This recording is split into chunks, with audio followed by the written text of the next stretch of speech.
11 wachezaji wako mapumziko. Tarehe 12 tutaanza mazoezi ya kujiandaa na mchezo wetu unaokuja ambao uko tarehe 21 ya mwezi wa 11 mjini Kinshasa dhidi ya AS Manyema.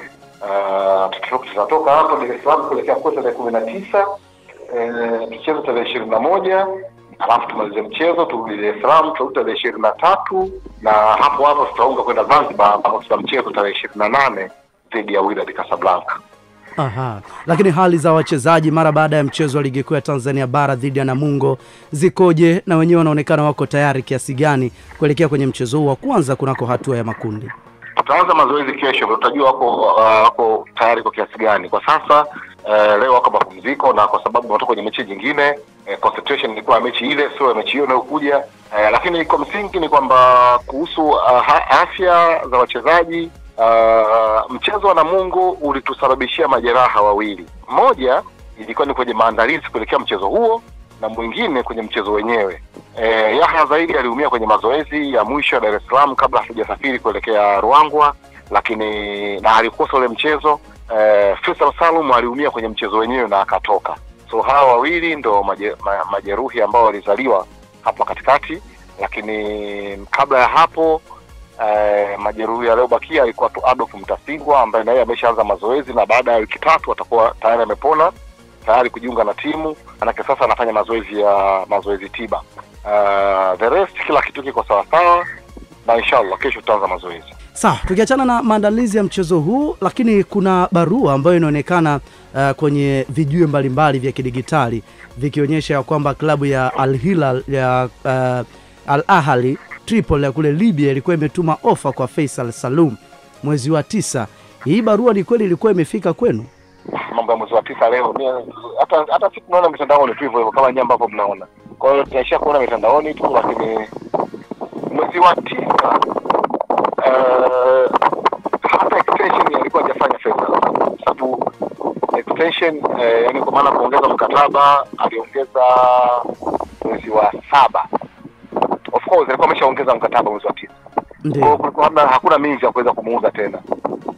Kama ilikuja, lakini haikuja ofa yoyote, haikufika ofa kwetu. Ni story zile tumwendo zile za Faisal. Barua zilikuwa zinaenea miaka mingi tu huko nyuma. Watu wanasema wanapicha Faisal saini si wapi. Kwa hiyo ndo Faisal unajua bila kumzungumzia Faisal kama mambo ya watu huwa hayaendi. So lazima wabuni kitu kipya ili mazungumzo yaendelee ya Faisal. Kwa sababu baada ya kusaini mkataba na kutangaza amesaini, ni kama vitu vingi vilisimama kwenye maisha ya watu. So lazima wahangaike kurudi, wana counter ili kuendelea kuishi mjini, kwa sababu ndio sehemu ya maisha. Ni mkuu wa idara ya habari na mawasiliano kutoka katika klabu ya Azam FC Thabiti Zakaria Chumi maarufu kama Zaka za kazi, akizungumza na sisi kile ambacho kipo, lakini pia akitaja kuhusiana na sakata zima la Faisal Salum Feitoto, akisema ya kwamba mpaka hivi sasa hakuna lolote ambalo lipo sana. Ule mchezo unajua umezalisha kadi 2 nyekundu. Yes. Azam amepata kadi na Namungo amepata kadi. Yaani mchezo ila nikuulize swali. Wewe unaamini kwamba ni kweli wana majeraha wachezaji? Wewe unaamini? Mimi naamini. Kwa sababu kwenye ile mechi unajua Yahya zaidi ya kwanza alianza Himid Mao Kami. Na mimi moja ya kitu kilinishangaza ni hiko. Kumbe ni kwa sababu Yahya zaidi alikuwa na majeraha. Na Yahya kama ukimsikiliza vizuri Zaka anasema kwamba hakusafiri uje kwenda hata. Sogea karibu. Hakusafiri. Hii kazi bana. Unakaa unayofanya kama sio kazi yani. Anajirelax. Anajirelax mno ali nani hakusafiri kama ambavyo amesema Zaka. Na kwenye ile mechi mimi nakumbuka nilikuwa niko hapa na cheo naitangaza Faisal kumaliza. Alitoka. Ndio. Na kingine cha kuongeza, hata Fei ameondolewa katika kikosi cha timu ya taifa. Kwa sababu ile mechi na Mungu alipata kadi ya njano Afei. Alipata kadi ya njano sana kumzonga mwamuzi. Kwa unaona kabisa ni alifanywa substitution kwa sababu ya kuumia ama kwa sababu alishakuwa kwenye tempa. Alikuwa kwenye tempa. Kadi ya njano. Alikuwa kwenye tempa yule. Kwenye timu ya taifa ameondolewa. Unajua hii ndio nataka nisikie. Umesikia? Mimi binafsi na waelewa Azam. Kwenye nyanja zote na muelewa Florent Ibenge kitu gani ambacho sasa hivi anakipigania. Ndio. Shenelewa. Hao wachezaji unaowataja hapa wawili. Ndio switch. Ukiongelea key ya Azam kwenye mafanikio yao ya msimu huu, utamtaja Faisal, utamtaja Yahya bin Zaidi. Ndio viungo ambao kwenye asilimia kubwa ya michezo ya Azam msimu huu wameyapia. Ushaelewa? Kama wachezaji wataondoka kwenda kwenye national team na ni wachezaji tegemezi na ubora wao haujifichi, na maana wao ni regular starter, watapata nafasi ya kurelax, kupumzisha miili yao kwa ajili ya kwenda kuwakabili AS Maniema. Kuna maanisha Azam ndani ya kikosi cha AS Maniema hakuna mchezaji hata huyu aliyoenda national team. Nakupa hii. Hao wamba wanajiandaa, na wao AS Maniema wanaamini kwamba timu pekee ambayo inaweza wao ikawapa alama ni Azam. Kwa hiyo Nira, wewe unataka kusema kwenye hili la Faisal hata kuondoshwa pengine kwenye timu ya taifa ni kama sehemu ya janja janja? Ni fatiki, wachezaji wamechoka bla. Yaani kuna baadhi ya vitu ambavyo tutaviongea kwa sababu sisi hatuhusiki sana ndani ya pitch. Lakini kiuhalisia hao wachezaji wanastahili kupata nafasi ya kupumzika. Tukirejea tu msimu uliopita, ligi imeisha mwezi wa 7. Kipindi ligi inatamatika, wachezaji wao walikuwa kwenye mechi zao za charity. Hawajapata muda mrefu, wengine wanaenda chani. Wametoka kwenye chani, wamekuja wamepumzika, wanaambiwa wenzao wamesharejea kambini, wanatakiwa kajiunge na timu kwa ajili ya pre-season, zimeanza mechi za friendly. Hawajapata nafasi ya kupumzika, kuna michezo ya kufuzu World Cup, wakaitwa tena national team. Wanarejea, wanaambiwa kalenda ya CAF Champions League na Confederation imetoka, michezo inaanza. Ushaelewa? Na ndio maana nakwambia mimi kwa upande wangu nawaelewa Azam. Ushaelewa? Wachezaji wapate nafasi ya kurelax, wapate nafasi ya kupumzika, fatiki iondoke, waanze kujiandaa na mchezo muhimu, kwa sababu mchezo wa Kuwait hauwezi kuwa muhimu. Ushaelewa? Ingekuwa labda ni mchezo ambao unatusababisha tufuzu kwenda labda AFCON, naamini wachezaji wote tungewasikia wapo kwenye kikosi cha timu ya taifa, lakini kwa sababu Azam wana malengo yao tofauti na hii friend match, hichi kitu nilitarajia kukiona kinatokea. Hakuna kocha ambaye anapenda kuwapoteza wachezaji wake muhimu. Na ndio maana tumeona sio tu barani kwetu Afrika, hata huko Europe tumeanza kuona mchezaji unaambiwa na majeraha ambayo yatamweka nje mpaka international break itakapoisha. Kwa hiyo hata majeraha kina Faisal Salum ambayo wanayo yanatokana na fatiki ambayo itawapumzisha sasa hivi mpaka kwenye kipindi ambacho international break itaisha. Kwa hiyo hata sasa hivi mimi naelewa Azam kitu wanachokipigania. Malengo yao wao ni makubwa, kwa sababu huko kwenye ligi kuu tayari inaanza kuonekana kama meli imeanza kunesa upande mmoja, lakini sehemu ambapo wao wanaamini wanaweza kupigania ni kwenye Confederation. Kwa hiyo hapa inaweza kuwa ni communication baina ya Florent Ibenge pamoja na viongozi wao na timu ya madaktari, kwamba bwana, unaonaje hali za wachezaji wetu? Wataweza kwenda kumudu kucheza mchezo katikati ya wiki afu akarudi tukajiandaa kwa nguvu kwenda kwa face AS Maniema? Hapana, wachezaji watakuwa na fatiki. Basi okay, kama watakuwa na fatiki, tunahitaji wachezaji wetu wapumzike ili mali tukiwapata wawe na full energy. Kwa mimi binafsi na waelewa Azam kwenye hili. Kwa ajili ya mashindano ambayo wapo nayo, kwa sababu leo hii kumbuka mtu kama Dickson Job ametoka kucheza juzi, anaenda kucheza mchezo wa kimataifa huko na Kuwait. Kuwait hawajiandai na mashindano yoyote yale. Wanakuja kweli watakamia mchezo. Hawatocheza kirafiki hivyo, kwa sababu kirenki Kuwait yupo 127 ile. Sisi tupo kwenye 107. Shaona? Wanaamini wakipata matokeo dhidi ya Tanzania hata ya sale kwenye renki za FIFA wao wanapanda. Kwa hiyo kama wao wanaamini wakipata kuelekea kule Congo DR mchezo wa kwanza dhidi ya AS Maniema, lakini baada hapo watarudi na kuunga moja kwa moja visiwani Zanzibar kwa ajili ya mchezo wao wa pili ambao unakuja. Kile ambacho unakiona kwenye michezo yao, ubora wa wachezaji, bench la ufundi, nini unakiona kwa Azam FC? Nafikiri Azam bado wapo kwenye kujenga timu, na ndio maana nakumbuka wakati Florent Ibenge anakuja, licha kuwa amefanya usajili lakini alisema anataka kuwaona wachezaji wote ambao walikuwepo kwenye kikosi cha timu hii. Yaani hakutaka kuwakata moja kwa moja kuamini kwamba ni wachezaji wa kiwango cha kawaida, no. Aliwaambia mabosi wa timu, kwa sababu wao walimwambia tunaweza tukakupatia mchezaji yoyote unayemhitaji wewe. Na yeye akamwambia sasa nataka kuwaona wachezaji wote. Akaamua kwenda nao kambini, akataka waonyeshe uwezo wao kuanzia ligi kianza. Ina maana hata kama dirisha dogo wataongeza watu, watakuwa na target na msimu ujao. Kwa nini alifanya hivi? Alikuwa anataka pia kuongeza ubora wa wachezaji. Kwa hiyo ukiangalia watu kama kina Idi Nado, watu kama kina Abdul Sopu na nyote wengine wengi ambao wapo kwenye kikosi cha Azam FC, mtu kama Fei ana uhakika kucheza hata kama ataendelea kuwepo msimu ujao. Lakini hawa wengine hii ni kama taa kwao ya kijani imewashwa. Wanatakiwa kuonyesha ubora msimu huu na kwa sababu wanaongozwa na kocha ambaye ana uzoefu mkubwa, anaufahamu vizuri mpira wa Afrika, atawasaidia kufika nchi ya ahadi. Watakuja kuwa yani wataongeza viwango vikaenda juu zaidi. Nakumbuka mtu kama Agilumugisha yule jana alimtoa kule, alimnunua kama na miaka 20 hivi, lakini amefika kwenye kosi chake akamtengeneza. Watu kina Adama Coulibaly aliwanunua wale wakiwa wachezaji wa kawaida, akawatengeneza wakawa wachezaji wakubwa. Kwa hiyo hata wachezaji wa Azam wakati huu wapo pale kama kufanya majaribio vile.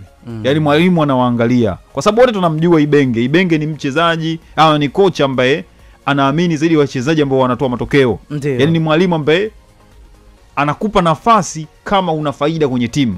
Sasa hawa wachezaji kama wanapata nafasi wakati huu hawamuonyeshi, itafika muda sasa atawaambia mabosi wa timu, jamani, majina yangu haya hapa, kuna watu hawa na hawa na hawa na wahitaji, na katika hiki kikosi ambacho kipo wakati huu huyu na huyu na huyu na muhitaji, hawa wengine watafute sehemu nyingine ya kwenda. Tukirudi kwenye maandalizi ya mchezo, ni jambo zuri sana. Wanataka kuanza maandalizi mapema sababu AS Maniema ina uzoefu wa kutosha kwenye michuano hii ya kimataifa kuliko Azam. Nakumbuka msimu uliopita walikuwa kundi moja na Raja Casablanca, Mamelodi Sundowns na AS FAR. Yes. Katika hizo mechi tatu kama sikosei walifungwa mechi moja tuna Mamelodi 2-1, na hiyo mechi ya Mamelodi walifungwa goli la offside nakumbuka, la pili lile Shalulile dakika kama 92 hivi, lakini mechi nyingine zote 1-1 nyumbani kwao. Kwa unapata picha hapa kwamba sio timu ya kuichukulia poa. Kwa hiyo Azam anapoenda Kongo, faida alionayo yeye ni kuwa na watu ambao wametoka Kongo, kuanzia kocha msaidizi, umeona? Kuanzia ukimwangalia kocha msaidizi ambaye ametoka Tabora, yote tunamfahamu. Kocha mkuu Ibenge kwenye mpira wa Kongo ni mfalme, unajua. Yes. Kwa hiyo wanaweza katengeneza mazingira mazuri kuanzia nje. Na wachezaji wa Kongo yuko pale. Na wachezaji wa Kongo, yes. Kitambala bora yuko pale ujue. Ametoka kwenye ile timu. Na msimu uliopita alifunga pia kwenye ligi ya mabingwa. Na ile timu watu wengi hawaijui, yani hawaijui. Labda niwaambie tu kitu kimoja. Ile timu ambayo Azam ndio kucheza nayo, bosi wa ile timu ndio alimwajiri Ibenge kufundisha AS Vita. Yes. Yule jamaa alikuwa ni captain wa jeshi. Ndio nitaka niseme. Wewe tena na timu za Kongo. Ni captain wa jeshi. Yupo sahihi. Nina namba zake yule jamaa. Mwayombo anaweza kumpigia simu hapa. Tena kwenye cheo kapanda sasa. Sasa kubwa sana. Yule jamaa ndo mmiliki wa AS Maniema. Na yeye alipelekwa vita na Rais Kabila kipindi kile. Lakini yeye alikuwa na timu yake hii kitambo sana, ila akapelekwa pale akamwambia na itengeneze hii timu. Kocha akamleta nani? Ibenge. Timu ilikuwa moto vibaya mno. AS Maniema. Kuna kasturi kamoja kwa nitakaje kuambia off mic akawa kuhusu babake Fabrice Ngoma. Na kuhusu na hii na timu ya vita na huyo jamaa na huyo general. Bwana, ile timu ikawa tishio. 2013 wakacheza ama 14 wakacheza finali Champions League, unakumbuka 14. Wakafungwa kwa aggregate. Ilikuwa ni 1-1 ugenini, 2-2 Kongo. Wakaja wakacheza finali mbili za shirikisho. Zote wakapoteza, Ibenge kiwa kocha. Baadaye akaondoka. Na huyu jamaa akaja kuondoka Vita Club na timu tukao nimepotea ile pale. Kwa hiyo yule jamaa anaenda kucheza naye, anamfahamu vizuri Ibenge, lakini kama haitoshi Ibenge anamfahamu vizuri yule jamaa, lakini yote kwa yote Maniema sio wanyonge kwenye hizi mechi za kimataifa. Kwa hiyo Azam lazima waende wakiwa wamejiandaa vizuri sana. Na kama mnavyojua Kongo figisu kwanza nje ya uwanja. Isa tunakaribia muda wa mshua.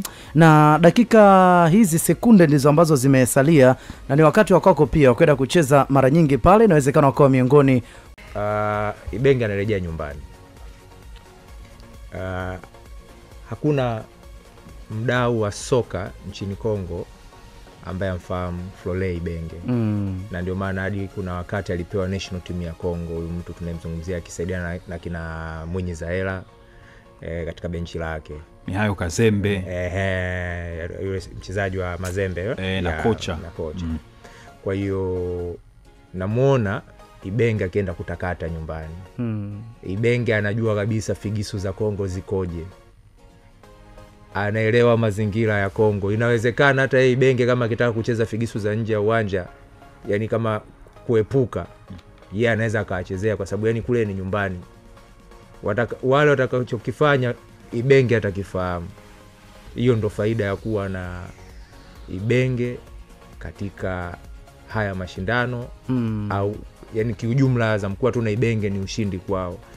Hizi mechi hizi zote Ibenge anaelewa nini cha kufanya. Kwa ina maana Thomas ni kama vile Azam walishaona mbali wakaona ujio wa Ibenge unaweza kuwasaidia kukutana na timu kama hizo za Kongo. Na kukumbusha tu Ibenge sio kwamba amekuja Azam kwa bahati mbaya. Mipango. No. Switch yuko wapi? Sio kwamba amekuja tu kwa bahati mbaya. Nilikuwa namsikiliza Zaka, walimu approach takriban mara 3. Yeah. Walienda mara ya kwanza, mara ya pili, mara ya 3, sasa ndio akaona yes, kwa sababu nilichokuwa nakitaka nimefanikiwa, sasa nakuja. Upande wa Simba kwenye misimu tofauti ama Simba yenyewe Ibenge walikuwa wanamtaka. Mara mwisho CEO Simba gani? Simba hii Babla alikaa naye Serena Hotel hadi picha zilivuja. Enzi zile. Sasa umesema enzi zile. So enzi. Ndio hata enzi zile pia Azam walikuwa wanamtafuta Ibenge, lakini wao kukata tamaa kwa sababu waliamini kuna sehemu atawapeleka. Unajua unapotaka kuwa mkubwa ni lazima uwe na kocha mkubwa, kocha mwenye CV. Angalia kwanza alivyotengeneza kikosi cha Al Hilal ilivyoondoka, timu ilivyo saizi. Sure. Ni ile ile, unajua Al Hilal ni ile tu. Moto ni ule. Yaani ukitaka mafanikio ni lazima uwe unapenda vitu vikubwa. Wewe unataka unachungulia hela usogei. Kwa hiyo Thomas, kwa namna ambavyo umeona Azam FC wanavyocheza na namna ambavyo tunawazungumzia kuelekea katika kambi yao kwanza kujiandaa na hii mechi ya Kombe la Shirikisho na jinsi ambavyo mwafuatilia Maniema, kutakuwa na ugumu mkubwa ama kitonga? Licha ya kuwepo na Ibenge. Kiuchezaji hii ni mechi. Hii ni mechi na kila mmoja lazima jiandae, na ndio maana Azam kesho inaingia kambini. Lakini kwa katika upimaji, unajua Maniema kwa kule Kongo nao ni miongoni mwa timu kama hizi Mtibwa Sugar kwa kuzalisha vipaji ujue. Kwa hiyo sio timu ya kuibeza. Amepita pale Juma Shabani. Sio timu ya kuibeza, lakini unaangalia pia Azam wana wachezaji gani. Hakuna Nairobi wachezaji unaelewa sijui najua kwamba na game hadi ile na Nairobi ile ya Kenya na kuna mechi ya juzi mimi nilitazama. Ni timu ambao Azam bila shaka kwa mpira nilouangalia wanaenda kuchukua pointi 3. Hamna timu Nairobi. Watu wengi hapo wanaamini katika hilo hivi. Isa nimeangalia mimi mechi ya mwisho wanacheza, walikuwa wanaonyesha goli la mwisho walishinda 2-1, alifunga striker wao na breach kichwani. Nimeangalia ile mechi dakika 60. Ni timu ya kawaida. Ila Azam safari yao kwenda Kongo